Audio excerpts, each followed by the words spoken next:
ating habagat dito po sa ating bansa na patuloy pa rin na hinahatak ng mga bagyo at LPA na nandyan po sa may bandang taas ng ating bansa.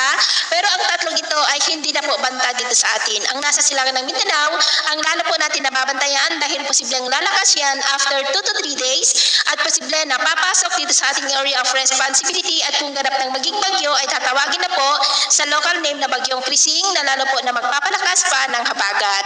Sa ngayon po ay nasa layo ng 1,450 km east ng Eastern Samar.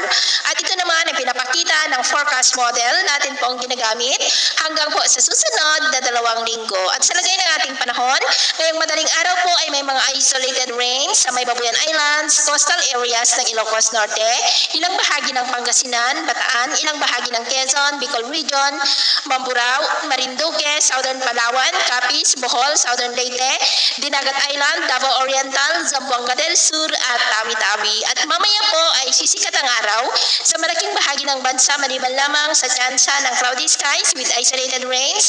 Diyan po sa ilang bahagi ng Bataan, ilang bahagi ng Metro Manila, southern part ng Quezon, Camarines Norte, Marinduque, Romblon, Northern Palawan, Iloilo, Dumaguete, Maasin, Zamboanga del Sur at Tawi-Tawi. At mamayang hapon, mas maraming lugar ulit ang makakaranas ng mas maulap na kalangitan with isolated rains. Kaya kung lalabas tayo sa ating mga tahanan, ugaliin po natin lagi ang magdala ng kahit anong panangga natin sa init ng araw at proteksyon na rin po sa mga biglaang buhos ng ulan. Sa atin naman pong mga baybayin, wala naman po tayong nakataas na namang gale warning signals, pero bayong mag-iingat lamang po kung papalaot tayo para po mas makaiwas sa mga